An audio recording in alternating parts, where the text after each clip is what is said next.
Hello friends, इस video में हम सब Bihar board class 10th exam में गणित विषय के फर्स्ट शिफ्ट में पूछे गए सभी वस्तुनिष्ठ प्रश्नों के उत्तर को देखने वाले हैं। तो आप सब 100 वस्तुनिष्ठ प्रश्नों में से जिन 50 प्रश्नों का उत्तर दिए हैं उनको यहाँ से मिला लीजिए और मिलाने के बाद कमेंट बॉक्स में अपना स्कोर भी बताइएगा। तो आइए वीडियो को शुरू करते हैं। प्रश्न संख्या 1 है sin 90 डिग्री माइनस ए किनके बराबर होती है। तो sin 90 डिग्री माइनस ए कोस ए के बराबर हो जाएंगे। अगला प्रश्न है अल्फा बराबर बीटा बराबर 60 डिग्री हो तो कोस अल्फा माइनस बीटा का मान इसमें निकालना है। जब अल्फा और बीटा आपस में बराबर है तो अल्फा माइनस बीटा करेंगे तो 0 हो जाएगा और कोस 0 डिग्री का मान 1 के बराबर होता है। तो प्रश्न संख्या 2 का सही आंसर विकल्प नंबर बी हो जाएंगे। अगला प्रश्न है यदि थीटा का मान 45 डिग्री हो तो sine theta plus cos theta का मान इसमें निकालना है। तो जब थीटा का मान 45 डिग्री है तो साइन 45 डिग्री का मान 1/√2 हो जाता है और कोस 45 डिग्री का मान भी 1/√2 होता है। इनको सॉल्व कीजिएगा तो √2 आएगा। तो प्रश्न संख्या 3 का भी सही आंसर विकल्प नंबर बी ही हो जाएंगे। अगला प्रश्न है यदि ए बराबर 30 डिग्री हो तो 2tan a/1 minus tan square ए का मान निकालना है। जब ए का मान 30 डिग्री रख करके इनको सॉल्व कीजिएगा तो √3 आएगा और √3 tan 60 डिग्री का मान होता है। अगला प्रश्न है tan थीटा बराबर 12/5 हो तो sin थीटा का मान इसमें पूछा जा रहा है। तो tan थीटा का जो सूत्र होता है लंब बटे आधार होता है। लंब आधार मालूम है तो कर्ण 13 निकल जाएगा और जो sin थीटा का सूत्र होता है लंब बटे कर्ण होता है तो 12/13 इसका आंसर हो जाएंगे। 5 के बाद प्रश्न संख्या 6 है कोस 59 डिग्री बटे साइन 31 डिग्री मल्टीप्लाइड बाय यानी कि गुना में tan 80 डिग्री बटे कोट 10 डिग्री है। तो प्रश्न संख्या 6 का जो सही आंसर हो जाएंगे विकल्प नंबर बी हो जाएंगे यानी कि 1 हो जाएंगे और यह लंबपूरक सूत्र पर बैठ जाएंगे और कटने के बाद 1 आता है और इस प्रकार के प्रश्नों का आंसर वैसे भी 1 आता है। तो फ्रेंड्स, यदि आप सबों को 100 वस्तुनिष्ठ प्रश्नों में से जिन भी प्रश्न का सॉल्यूशन डिटेल में चाहिए तो आप हमसे मैसेंजर पर संपर्क कीजिए और जो मेरा मैसेंजर आईडी है इसी चैनल अंडरस्टूड अड्डा के नाम से है और वहाँ पर हमसे संपर्क कीजिए और हम वहाँ पर आपको जो सॉल्यूशन है वह सेंड कर देंगे। तो आइए आगे बढ़ते हैं। अगला प्रश्न है यदि tan 25 डिग्री गुना tan 65 डिग्री बराबर साइन ए हो तो ए का मान कितना हो जाएंगे। तो जब इनको सॉल्व कीजिएगा तो साइन ए बराबर 1 यानी कि 1 बराबर साइन ए आएगा और किस एंगल के लिए साइन का मान 1 होता है तो 90 डिग्री के लिए हो जाएंगे। अगला प्रश्न है कोस थीटा बराबर x तो tan थीटा का मान कितना हो जाएंगे। तो यह त्रिकोणमितीय अनुपात का एक दूसरे में परिवर्तन से संबंधित प्रश्न है। तो इनको जब सॉल्व करेंगे तो विकल्प नंबर बी इसका सही आंसर हो जाएंगे। अगला प्रश्न है 1 माइनस कोस पर पावर 4 थीटा किनके बराबर हो जाएंगे। तो प्रश्न संख्या 9 का सही आंसर विकल्प नंबर बी हो जाएंगे। अगला प्रश्न y अक्ष पर स्थित किसी बिंदु का रूप क्या होती है। तो y अक्ष पर स्थित किसी बिंदु का नियामक 0, y होती है। तो विकल्प में 0, y नहीं दिया गया है तो प्रश्न संख्या 10 का सही आंसर विकल्प नंबर डी हो जाएंगे। अगला प्रश्न के की किस मान के लिए द्विघात समीकरण kx² माइनस 6x प्लस 1 बराबर 0 के मूल वास्तविक एवं समान है। तो मूल वास्तविक एवं समान होने के लिए d का मान 0 होना चाहिए और d का जो सूत्र होती है b² माइनस 4ac होती है बराबर 0 करके इनको सॉल्व करेंगे तो इसमें k का मान क्या हो जाएंगे 9 हो जाएंगे। तो प्रश्न संख्या 11 का सही आंसर विकल्प नंबर सी हो जाएंगे। अगला प्रश्न यदि बहुपद px का एक शून्यक 2 हो तो निम्नलिखित में कौन px का एक गुणनखंड है। जब शून्यक 2 है तो इससे पहले का रूप x माइनस 2 रहा होगा तो इस प्रकार विकल्प नंबर ए इसका सही आंसर हो जाएंगे। अगला प्रश्न है यदि बहुपद cx² plus ax plus b के शून्यक अल्फा और बीटा हो तो अल्फा इंटू बीटा का मान इसमें पूछा जा रहा है। तो अल्फा इंटू बीटा क्या होती है c/a होती है c/a और c के जगह पर इसमें b है और a के जगह पर c है तो b/c यानी कि विकल्प नंबर c इसका सही आंसर हो जाएंगे। अगला प्रश्न निम्नलिखित में से कौन द्विघात समीकरण है। तो द्विघात समीकरण होने के लिए फ्रेंड्स सबसे पहले द्विघात बहुपद पहचानना जरूरी है, और द्विघात बहुपद पहचानने से पहले बहुपद के बारे में नॉलेज होना चाहिए। तो बहुपद का डेफिनेशन में ही बहुपद को पहचान करने का ज्ञान छिपा हुआ है। तो किसी भी चर में बहुपद एक ऐसा विजय व्यंजक होती है जिसमें उस चर का घात अऋणात्मक पूर्णांक होना चाहिए। तो चर का घात अऋणात्मक यानी कि निगेटिव नहीं होना चाहिए, और पूर्णांक यानी कि इंटीजर्स होना चाहिए, ऋणात्मक नहीं होना चाहिए। तो यहाँ से हम बहुपद को पहचान सकते हैं। और यहाँ पर द्विघात समीकरण के बारे में पूछा जा रहा है, तो अधिकतम घात तो 2 होना चाहिए तब द्विघात समीकरण हो सकता है, यानी कि द्विघात बहुपद ही द्विघात समीकरण कहलाते। द्विघात बहुपद को जब 0 के बराबर कर देंगे तो द्विघात समीकरण हो जाएंगे। तो प्रश्न संख्या 14 का जो सही आंसर हो जाएंगे विकल्प नंबर बी हो जाएंगे। Sorry friends. तो नहीं है इन पर ध्यान दीजिएगा। निम्नलिखित में कौन द्विघात समीकरण नहीं है? तो प्रश्न संख्या जो 5 का सही आंसर हो जाएंगे विकल्प नंबर डी।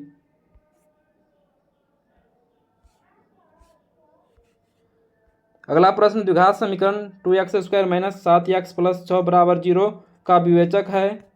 तो प्रश्न संख्या 16 का सही आंसर विकल्प नंबर ए हो जाएंगे। तो फ्रेंड्स इस वीडियो में यदि सॉल्यूशन करना शुरू कर देते हैं तो वीडियो काफ़ी लंबी हो जाएंगे।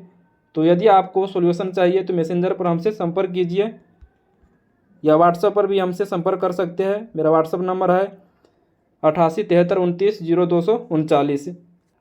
अगला प्रश्न है निम्नलिखित में से कौन बिंदु x = 2 के लेखाचित्र पर है? तो प्रश्न संख्या 17 का जो सही आंसर विकल्प नंबर डी हो जाएंगे। अगला प्रश्न है यदि p + 1 2p + 1 4p - 1 समांतर श्रेणी में है तो p का मान निकालना है।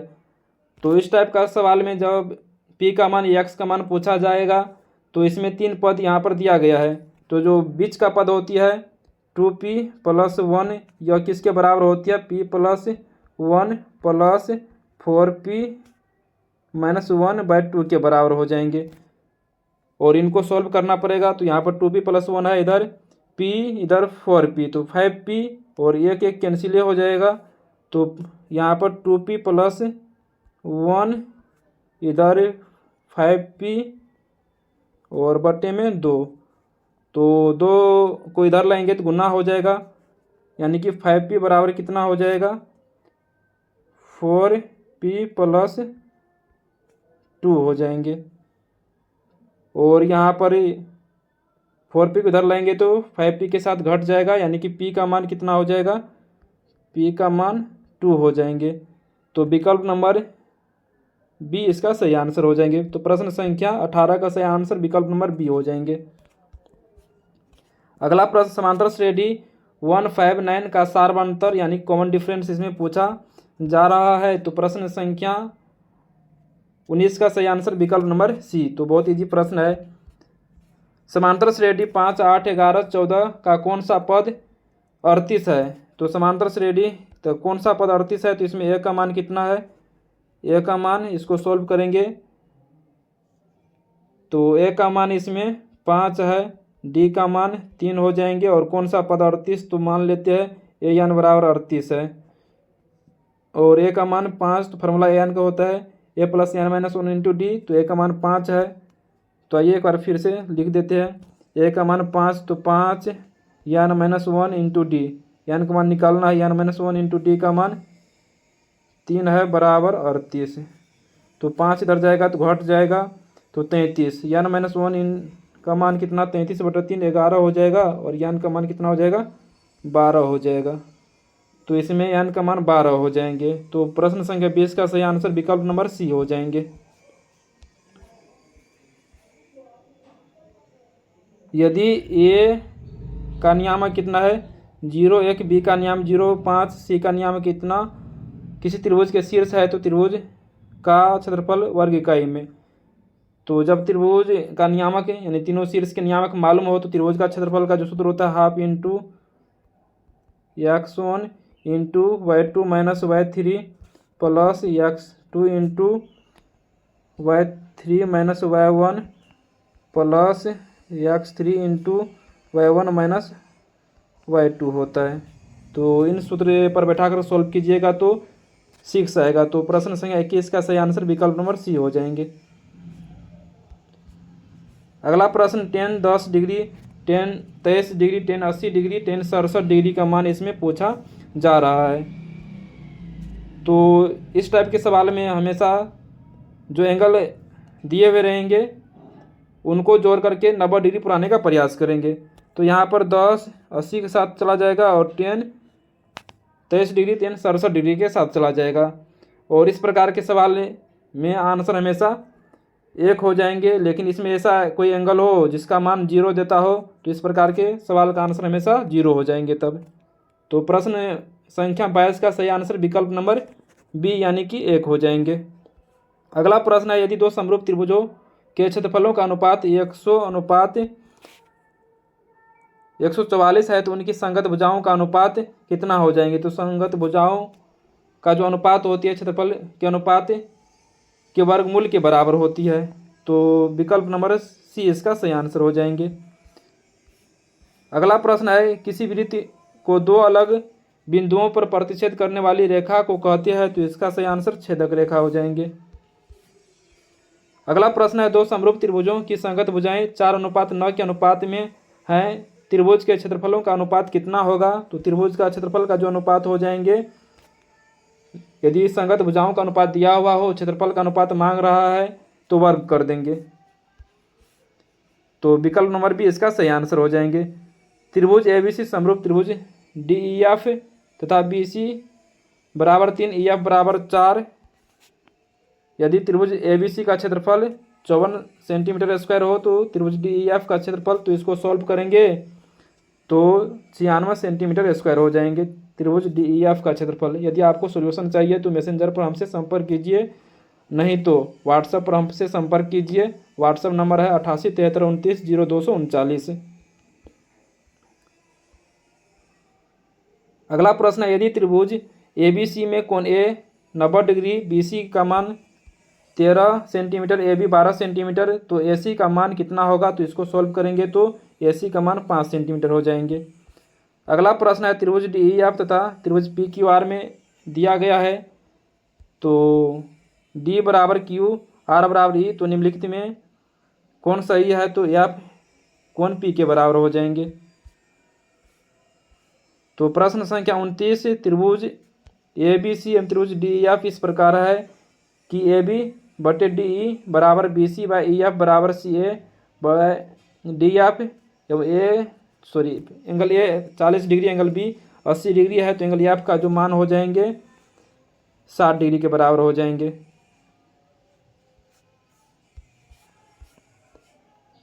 दो प्रतिच्छेदी वृत्तों की उभयनिष्ठ स्पर्श रेखाओं की संख्या कितनी होती है। तो इसका सही आंसर विकल्प नंबर बी हो जाएंगे।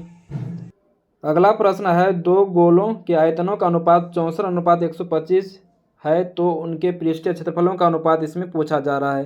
तो इस टाइप के सवाल को जब शॉर्ट में सॉल्व करेंगे तो आयतन का अनुपात जब दिया गया है तो त्रिज्या का अनुपात कितना हो जाएंगे, तो क्यूब कर दीजिए तो 4:5 हो जाएंगे।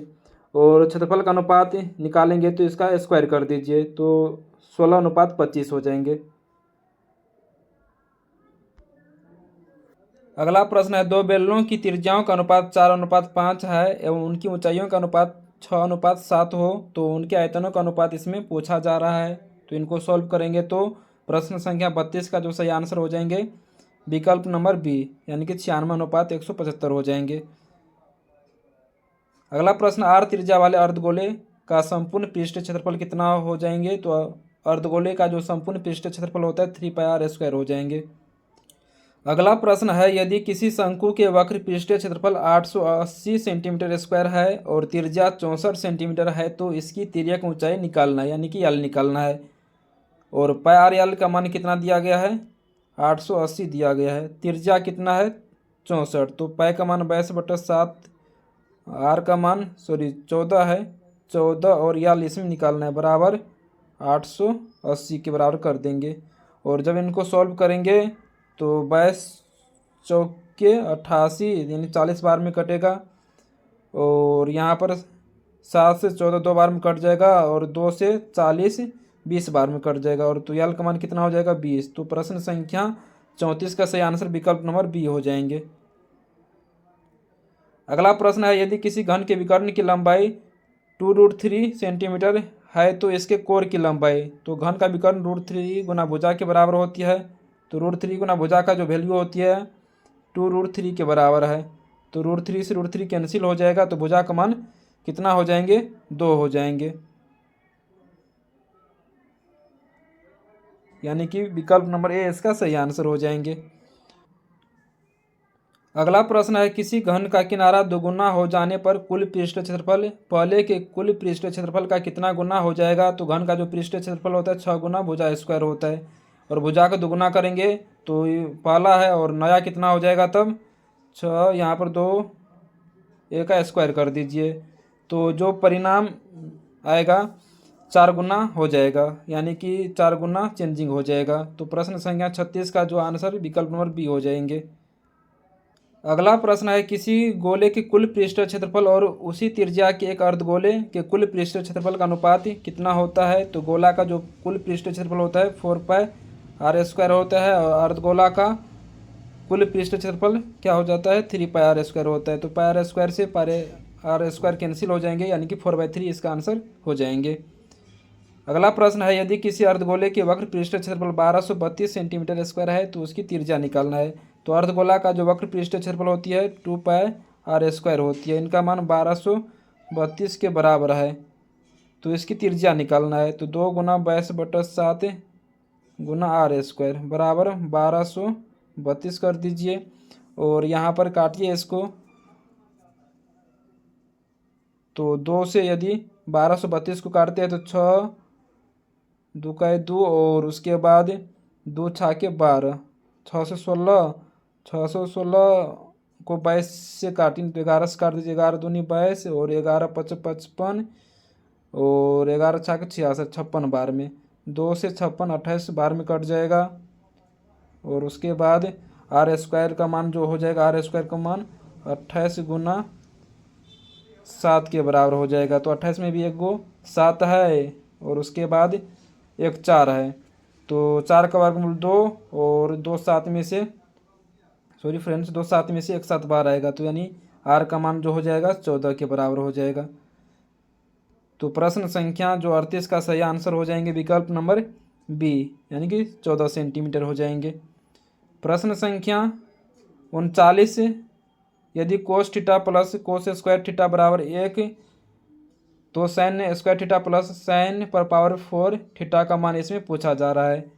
तो इसका भी मान 1 के बराबर हो जाएंगे। तो इस टाइप का जो क्वेश्चन है थोड़ा स्टैंडर्ड का है। तो यदि आपको सॉल्यूशन चाहिए तो मैसेंजर पर हमसे संपर्क कीजिए या व्हाट्सएप पर संपर्क कीजिए।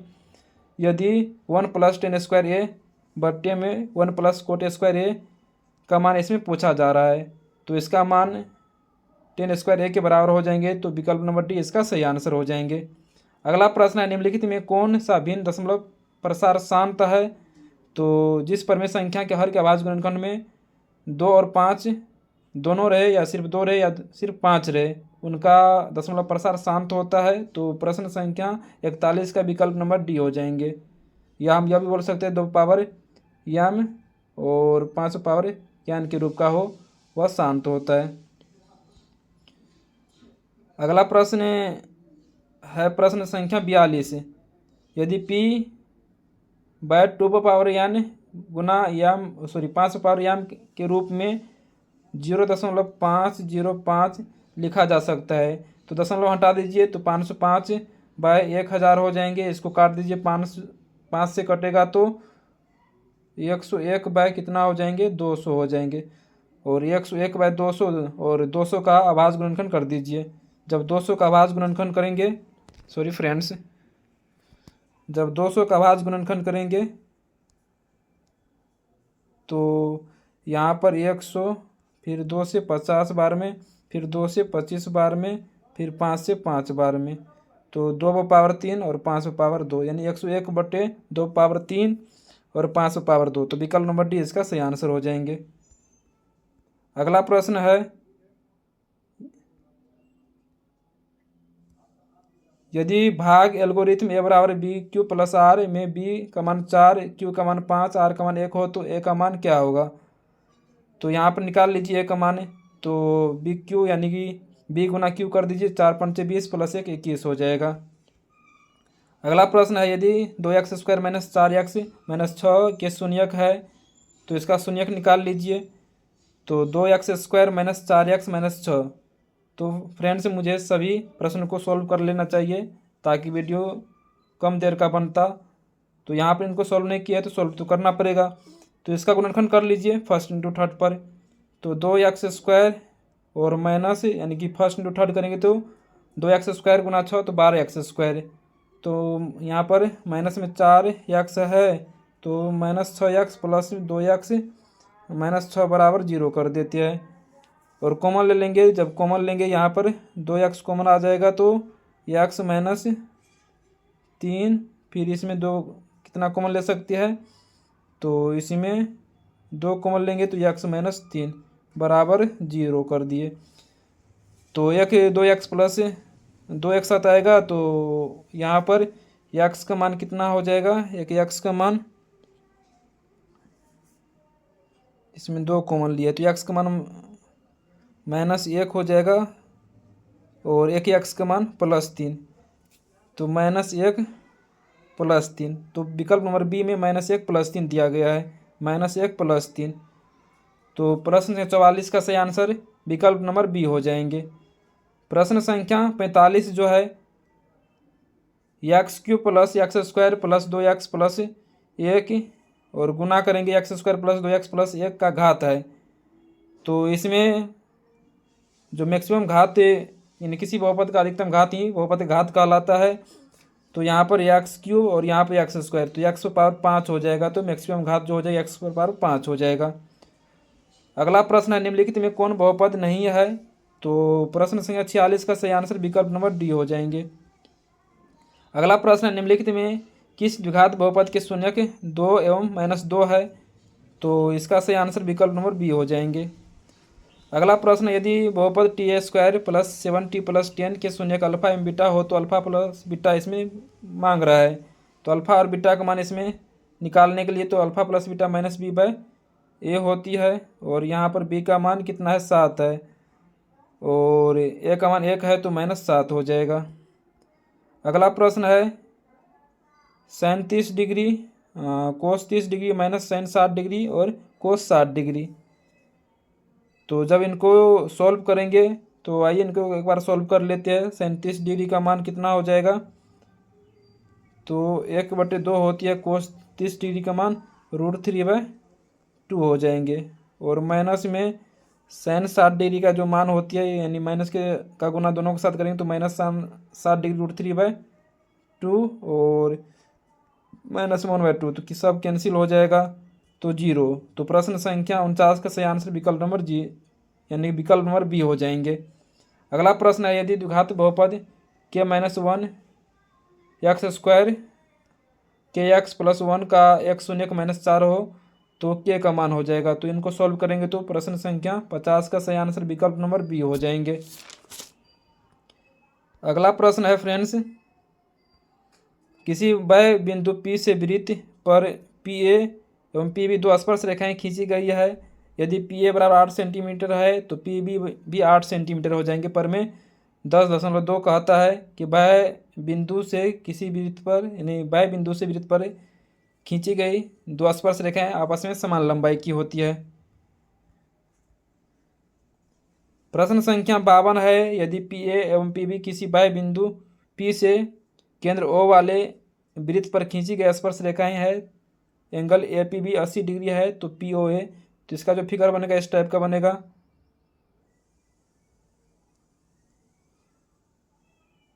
तो PMPB तो यहाँ P ले लीजिए A और B ले लीजिए EO हो जाएगा। तो इसमें एंगल कौन मांग रहा है POA ये वाला एंगल मांग रही है। तो ये 90 डिग्री होती है पर में 10.1 से ये बराबर बढ़ जाएगा। 80 है तो 40 में बढ़ जाएगा और इनको सॉल्व करेंगे तो 50 आएगा यानी कि यहाँ पर 40 इधर 90 130 और इसका मान जो 50 डिग्री हो जाएगा। तो इस प्रकार प्रश्न संख्या 52 का सही आंसर विकल्प नंबर बी हो जाएंगे। अगला प्रश्न है, वृत्त पर स्थित किसी बिंदु पर खींची गई स्पर्श रेखा स्पर्श बिंदु से होकर जाने वाली त्रिज्या पर लंब होती है, 90 डिग्री हो जाएगा। तो प्रमेय 10.1 का कथन ही यहाँ पर लिख दिया गया है। अगला प्रश्न है, दो वृत्तों की त्रिज्याओं का अनुपात 3:4 है, तो उनके क्षेत्रफलों का अनुपात पूछा जा रहा है, तो स्क्वायर कर दीजिए। तो विकल्प नंबर सी इसका सही आंसर हो जाएंगे। अगला प्रश्न है, 42 सेंटीमीटर त्रिज्या वाले वृत्त के उस त्रिज्यखंड जिसका केंद्रीय कोण 30 डिग्री है का क्षेत्रफल क्या हो जाएंगे। तो त्रिज्यखंड का क्षेत्रफल कितना होता है, pi r square theta by 360 degree होता है, या थीटा बाय 360 डिग्री गुना पाई आर स्क्वायर भी कर सकते हैं। तो इसमें थीटा का मान कितना है, 30 डिग्री है। तो थीटा का मान 30 डिग्री 22/7 और आर का मान 42 है, तो 42 गुना 42 और उसके बाद यहाँ पर काट दीजिए 30 डिग्री से 360 डिग्री को काट दीजिए, तो 12 या 36 यानी कि 12 बार में कट जाएगा, तो सीधा 12 लिख दिए। और उसके बाद यहाँ पर इसको काटिए तो 6 7 42 6 दूनी 12 2 से यहाँ पर कितना बार में कट जाएगा, 11 बार में कट जाएगा। 7 से 7 कैंसिल, तो 42 गुना 11 करना है, तो 42 दो बार लिख दीजिए, 2 4 2 6 यानी 462।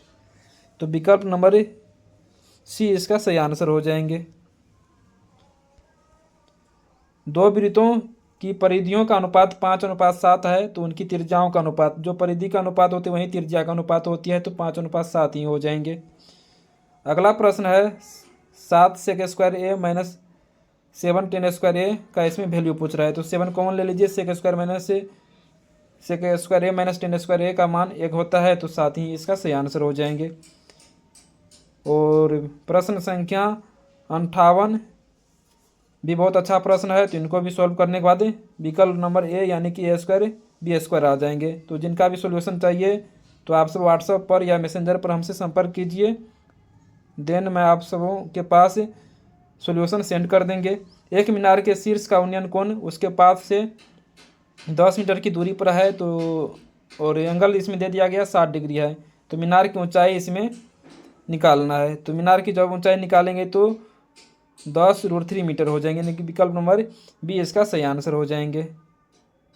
और उसके बाद एक पतंग पृथ्वी से 30 मीटर की ऊंचाई पर है, इसकी डोर पृथ्वी से 60 डिग्री का कोण बनाती है, तो डोर की लंबाई इसमें निकालना है।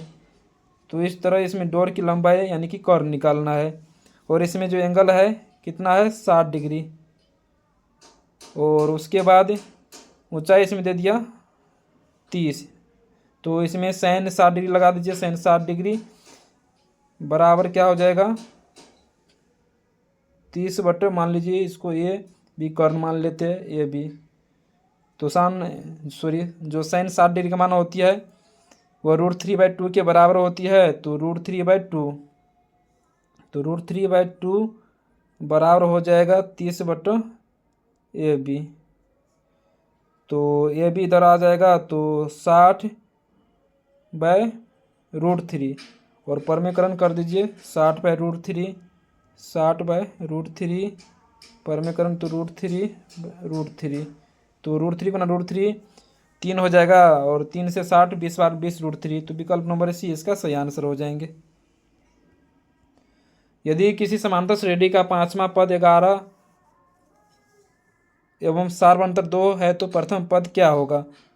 तो इसका जो पांचवा पद है 11 में सारवंतर 2 है, तो पांचवा पद का मतलब a + 4d, 11 है और d का मान 2 दे दिया a, और 8 बराबर 11, a का मान 3 हो जाएगा। अगला प्रश्न, n पदों वाले समांतर श्रेणी का योग n² + 2n + 1 है, तो इसका छठा पद है। तो इसको जब सॉल्व करेंगे तो छठा पद जो ऑप्शन में दिया गया है इनमें से कोई नहीं हो जाएंगे ऑप्शन के हिसाब से।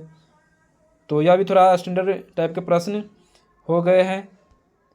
और उसके बाद निम्नलिखित में कौन समांतर श्रेणी में है, तो समांतर श्रेणी में इसमें कौन है, जब पदांतर सेम हो तो समांतर श्रेणी में होती है, तो विकल्प नंबर सी इसका सही आंसर हो जाएंगे। निम्नलिखित में कौन समांतर श्रेणी में नहीं है, तो स्क्वायर वाला हमेशा समांतर श्रेणी में नहीं होती है। समांतर श्रेणी 1 4 7 10 के प्रथम 20 पदों का योग निकालना है, तो इसमें ए का मान कितना है, ए का मान 1 और डी का मान इसमें 3 हो जाएगा, और n का मान इसमें 20 है। तो 20 पदों का योग, तो यस n बराबर क्या होता है, n/2 into 2a plus n-1 into D होती है। तो इससे निकाल लेते हैं, ये मान पुट कर लेते हैं। तो n का मान 20/2 और उसके बाद 2 गुना a का मान 2a हो जाएगा, n-1 तो 19 इंटू में डी का मान कितना है इसमें 3 है। तो ये 10 हो जाएगा, काटने के बाद 19 57, तो 2 प्लस 57, तो 57 2 59 गुना 10 तो 590 हो जाएगा। अगला प्रश्न, निम्नलिखित में किसका मान 1 के बराबर है। तो प्रश्न संख्या 66 का सही आंसर विकल्प नंबर डी हो जाएंगे। अगला प्रश्न है कोस स्क्वायर ए इंटू 1 प्लस टेन स्क्वायर ए किसके बराबर है। तो जब इनको सॉल्व करेंगे कोस स्क्वायर ए, तो यहाँ पर इसको कोस स्क्वायर ए रहने दीजिए और 1 प्लस टेन स्क्वायर ए के बदले में सेक स्क्वायर ए लिख दीजिए, और यह एक दूसरे का व्युत्क्रम है यानी कि अपोजिट है, तो 1 हो जाएगा। tan 30 डिग्री का मान इसमें पूछा जा रहा है, तो 1/√3 हो जाएगा। और कोस 60 डिग्री का मान इसमें पूछा जा रहा है, तो कोस 60 डिग्री का मान 1/2 हो जाता है। और उसका sine square 90 degree minus ten square 45 degree का मान इसमें पूछा जा रहा है। तो साइन 90 डिग्री का मान 1 का स्क्वायर कर दीजिए, 45 डिग्री का मान 1 होती है, 1 का स्क्वायर कर दीजिए, तो 1 में से 1 0, 1 में से 1 जाएगा तो 0, यानी कि विकल्प नंबर डी इसका सही आंसर हो जाएंगे। निम्नलिखित में से किस द्विघात बहुपद के शून्यक 3 एवं -10 है। तो इसमें शून्यक 3 एवं -10 इसमें पूछा जा रहा है। तो इनको सॉल्व करने के लिए या तो सभी ऑप्शन को सॉल्व कर लीजिए यानी गुणनखंड करके शून्यक निकाल लीजिए, नहीं तो अल्फा प्लस बीटा निकाल लीजिए और अल्फा इंटू बीटा निकाल लीजिए। और अल्फा प्लस बीटा और अल्फा इंटू बीटा मालूम हो तो द्विघात बहुपद का जो सूत्र होता है x² minus alpha plus beta into x plus alpha into beta, तो उनसे एक ही बार में निकल जाएगा, नहीं तो ऑप्शन से इनको बनाना पड़ेगा। तो ऑप्शन से इसको बनाने के लिए तो यहाँ पर देख लीजिए x² प्लस 7x माइनस 30, इसको सॉल्व करेंगे तो यहाँ पर माइनस में 30 है, तो ये 5 और उसके बाद 7 और गुना फर्स्ट थर्ड जब करते हैं कितना हो जाएगा, -30x² हो जाएगा। और 7x को तो इस तरह तोड़ेंगे कि गुना करने के बाद कितना -30x² होना चाहिए और जोड़ने घटाने के बाद कितना आना चाहिए, 7x आना चाहिए।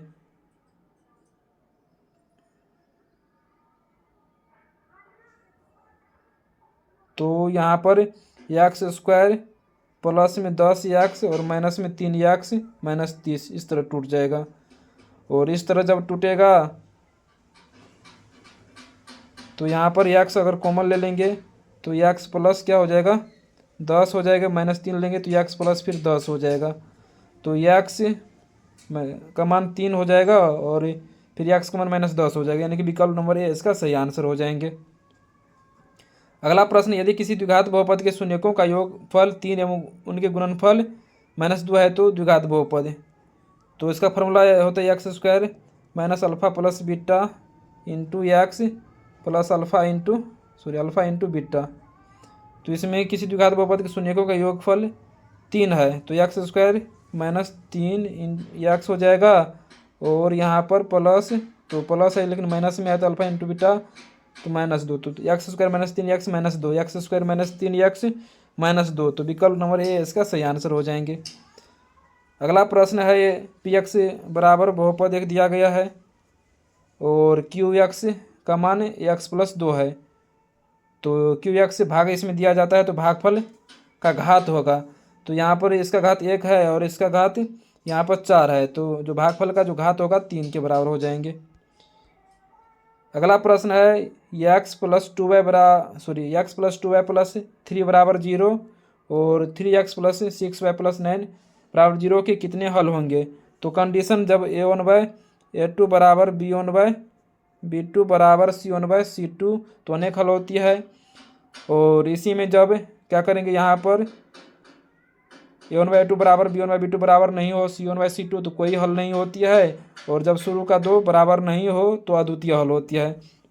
इसमें चेक कर लेते हैं, यहाँ पर 1/3 बराबर 2 से ये 6 कितना बार में 3 बार में कटेगा 1/3 और यह भी 1/3 यानी सब बराबर है तो अनगिनत हल हो जाएंगे। तो विकल्प यानी प्रश्न संख्या 74 का जो सही आंसर हो जाएंगे अनगिनत हल, इसमें सब बराबर आता है 1/3 फिर 1/3 1/3, इसका अनगिनत हल हो जाएंगे। दो रैखिक समीकरणों के लेखाचित्र यदि समांतर हो तो हलों की संख्या कितनी होती है, तो इनमें से कोई हल नहीं होती है। जब ग्राफ समांतर है तो कोई हल नहीं होती है, उस रैखिक समीकरण युग्म का कोई हल नहीं होती है। रैखिक समीकरण युग्म में 5x - 4y + 8 = 0 एवं 7x + 6y - 9 = 0 है। तो इसमें भी कंडीशन देख लीजिए, यहाँ पर 5/7 तो कटने वाला है नहीं, ये बराबर नहीं है, तो यहाँ पर -4/6 ऐसे कट जाएगा। तो शुरू का 2 बराबर नहीं है, तो अद्वितीय हल यानी कि यूनिक हल होती है। और यूनिक हल संगत में 2 गो, जब एक हल हो तो पर भी संगत और अनेक हल हो तो पर भी क्या होती है, संगत होती है। तो इनका जो हल संगत हो जाएंगे। 77 है, यदि द्विघात समीकरण 3x² - 5x + 2 = 0 के मूल अल्फा एवं बीटा हो तो इसका मान इसमें पूछा जा रहा है। तो इसका पहले क्या कर लीजिए, आप गुणनखंड निकाल लीजिए। तो गुणनखंड निकालेंगे और इसमें अल्फा स्क्वायर कर दीजिए, बीटा स्क्वायर कर दीजिए। तो प्रश्न संख्या 77 का सही आंसर 13/9 यानी कि विकल्प नंबर ए हो जाएंगे। अगला प्रश्न है, यदि द्विघात समीकरण 2x² - 7x - p = 0 का एक मूल 2 हो तो p का मान इसमें पूछा जा रहा है। तो इसमें एक मूल 2 है तो इसमें p का मान पूछा जा रहा है। तो p का मान निकालने के लिए इसमें 2 पुट कर दीजिए, यानी कि इसमें x का मान 2 रख दीजिए। 2 का स्क्वायर 4 - 7 दूनी 14 - p = 0। तो ये कितना हो, 2 दूनी 4 दूनी 8 हो जाएगा और 8 में से 14 तो -6, तो -p बराबर -6 इधर +6, तो p का मान -6 हो जाएगा। अगला प्रश्न, यदि द्विघात समीकरण 2x² - 6x सॉरी फ्रेंड्स, तो प्रश्न है 2x² - x - 6 = 0 का मूल -3/2 है। तो दूसरा मूल इसमें निकालना है। तो एक मूल इसमें इसको भी गुणनखंड कर लीजिए। तो 2x² माइनस, तो 6 दूनी 12x², तो -4x + 3x -6 इस तरह टूटेगा। और इसमें जब 2x को मल लेंगे तो क्या हो जाएगा, x - 2 हो जाएगा। और उसके बाद यहाँ पर 3 कॉमन ले लीजिए तो x - 2 हो जाएगा। तो 1 हो जाएगा, x बराबर माइनस में 3/2, 1 हो जाएगा x का मान 2। तो 3 माइनस में 3/2 दिया हुआ है तो x का मान कितना हो जाएगा, 2 हो जाएगा। तो प्रश्न संख्या जो 79 का सही आंसर हो जाएंगे विकल्प नंबर बी हो जाएंगे। अगला प्रश्न, द्विघात समीकरण 2x² - 6x + 3 = 0 के मूलों की प्रकृति है। तो मूलों की प्रकृति निकालने के लिए इसमें d निकालना पड़ेगा। d बराबर होता है b² - 4ac। तो यहाँ पर b², b के जगह -6, तो 36 हो जाएगा। -4 गुना 1 के जगह 2 गुना c के जगह 3, तो 4 दूनी 8 3 24, यानी कि d का मान 0 से बड़ा है। तो वास्तविक और आंसर असमान हो जाएंगे। वर्ग अंतराल में वर्गों की लंबाई, तो वर्गों की लंबाई तो ऊपरी सीमा माइनस निम्न सीमा करते हैं, तो यानी 3 हो जाएंगे। यदि 4 लगातार विषम संख्याओं का माध्य 6 है तो सबसे बड़ी संख्या इसमें पूछा जा रहा है। तो पहला भी विषम संख्या x मान लेते, दूसरा हो जाएगा x + 2, तीसरा हो जाएगा x + 4, चौथा जो हो जाएगा x + 6 हो जाएगा। इसका जो माध्य है 6, तो बट्टे में कितना हो जाएंगे, 4 को संख्या 4 से भाग दे दीजिए। तो इसको जोड़िए, तो 4 को x है तो 4x जोड़ने के बाद हो जाएगा 2 4 2 6 6 12, तो 4x, एक बार फिर से इसको लिख देते हैं, 4x 12/4 बराबर 6, 6 के 24, 4x बराबर 24 में से 12 तो 12 और x का मान 3 हो जाएगा। और x का मान 3, तो सबसे बड़ी संख्या, तो 3 में 6 जोड़ दीजिए 9 हो जाएगा। सबसे बड़ी विषम संख्या इसमें 9 हो जाएंगे। प्रथम 6 समप्राकृत संख्याओं का माध्य इसमें निकालना है।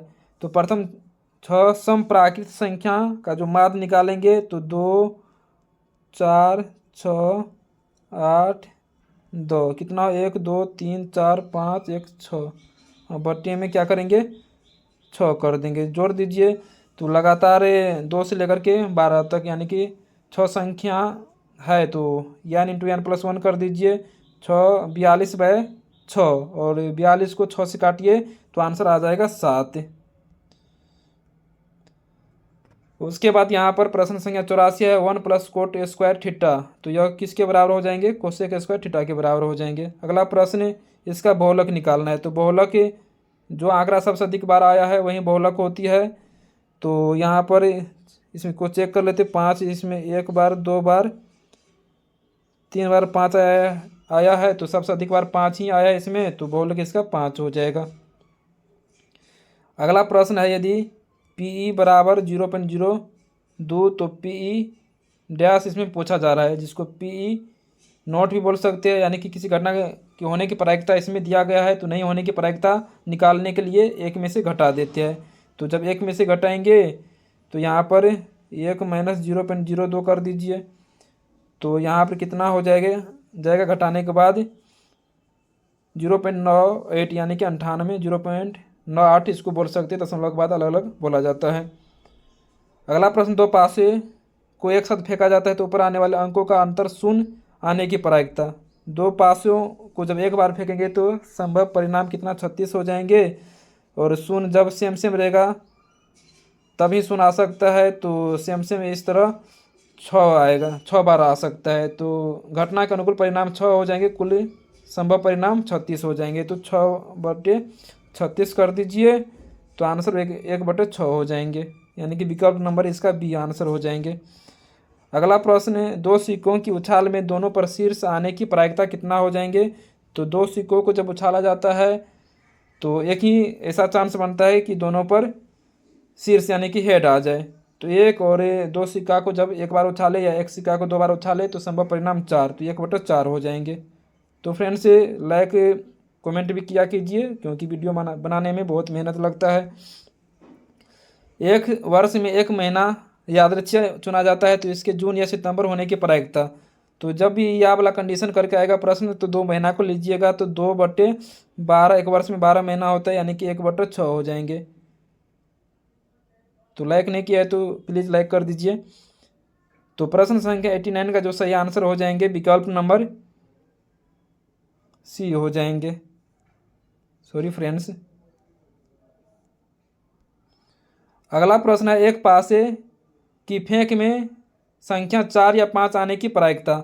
तो जब एक पासा को फेंका जाता है तो संभव परिणाम 6, 4 या 5, तो 2/6 यानी कि 1/3 इसका आंसर हो जाएंगे। तो विकल्प नंबर बी इसका सही आंसर हो जाएंगे। बिंदु इतना था इतना की बीच की दूरी, तो दूरी सूत्र से इसको निकालना पड़ेगा फ्रेंड्स। तो दूरी सूत्र जो होती है √x1 माइनस x2 का होल स्क्वायर हो जाएंगे प्लस y1 माइनस y2 का होल स्क्वायर हो जाएंगे। और इस पर जब मान पुट करते हैं, आइए पुट कर लेते हैं। जब मान पुट करेंगे तो ये x1 और इसमें से घटाएंगे तो यहीं रह जाएगा, और इसमें से इसको माइनस में हो जाएगा। तो रूट अंडर को रहने देते हैं, तो एक बार रूट अंडर लिख दिए। तो 8 का स्क्वायर 64, साइन स्क्वायर 60 डिग्री, इधर प्लस 64, फिर कोस स्क्वायर 60 डिग्री। तो 64 का वर्गमूल 8 हो जाएगा, कॉमन लेंगे 64 तो उसका वर्गमूल 8 हो जाएगा, इधर 1, तो आंसर बाहर आ जाएगा 8 इसका। तो इसका सही आंसर हो जाएगा 8। तो प्रश्न संख्या 91 का सही आंसर विकल्प नंबर ए हो जाएंगे। अगला प्रश्न है यदि 0 का जो नियामक 0,0 यानी कि मूल बिंदु का नियामक 0,0 ही होता है तथा P बिंदु की निर्देशांक इतना हो तो दूरी, तो मूल बिंदु से दूरी कितना होती है √x² प्लस y²। तो दूरी सूत्र में ही जब एक का नियामक 0,0 लेकर के लगाएंगे तो यही आंसर निकलेगा। y अक्ष से बिंदु 12,14 की दूरी कितना होती है, तो y अक्ष से दूरी कितना हो जाएगा, तो y अक्ष से इतना की दूरी पूछ रहा है। तो इसका जो आंसर हो जाएंगे फ्रेंड्स, तो y अक्ष से दूरी अगर पूछा जाएगा तो एक्स का मान लेना है, और एक्स अक्ष से दूरी यदि पूछा जाएगा तो वाई का मान लेना है। तो वाई अक्ष से दूरी इसमें पूछा जा रहा है, तो इसका आंसर विकल्प नंबर ए यानी कि 12 हो जाएंगे। अगला प्रश्न है बिंदु -6, -3 की कोटि है। तो इसमें कोटि, वाई अक्ष को कोटि बोलते हैं, तो -8 हो जाएगा। बिंदु 3 -4 किस पाद में है? तो फ्रेंड्स जो चतुर्थांश यानी इस तरह बनाते किसी तल में एक्स अक्ष और वाई अक्ष को काटते हैं तो तल 4 बराबर भाग में बंट जाता है। प्रत्येक भाग चतुर्थांश कहलाता है। पहला जो चतुर्थांश होती है इसमें प्लस प्लस चिन्ह होती है, दूसरा में माइनस प्लस, और तीसरा में माइनस माइनस, और चौथा में क्या हो जाएंगे? Plus minus. तो यहाँ प्लस माइनस वाला है तो चतुर्थांश हो जाएंगे, यानी कि विकल्प नंबर डी इसका सही आंसर हो जाएंगे। निम्न में कौन सा बिंदु द्वितीय चतुर्थांश में है? तभी बताए द्वितीय जो चतुर्थांश होती है उसमें निगेटिव पॉजिटिव होता है, तो निगेटिव पॉजिटिव वाला मान जो है विकल्प नंबर बी में है।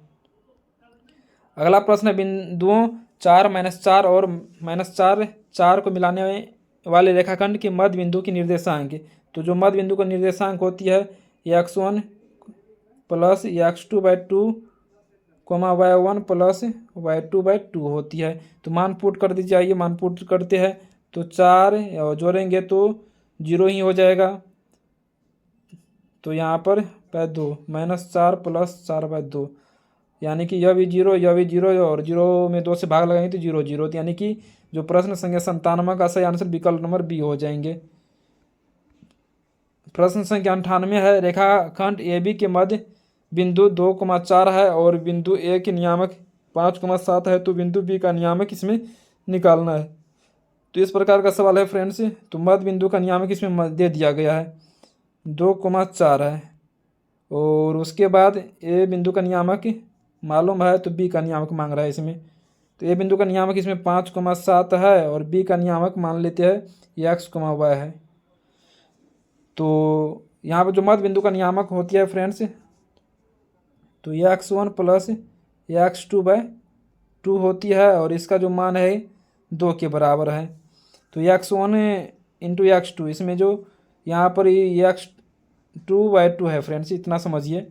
और उसके बाद यहाँ पे x1 का मान इसमें 5, और x2 कहने का मतलब यहाँ पर जो ये x है, तो ये x का मान निकालना है, और बटे में 2 किसके बराबर हो जाएंगे? ये 2 के बराबर हो जाएंगे। तो 2 दूनी 4, और इधर प्लस में 5 है, तो प्लस में 5 है, उधर जाएगा तो माइनस, एक्स का मान -1 हो जाएगा। तो इसमें एक्स का मान -1 वाले यहाँ पर सिर्फ है विकल्प नंबर डी में। तो प्रश्न संख्या 98 का जो सही आंसर हो जाएंगे विकल्प नंबर डी हो जाएंगे।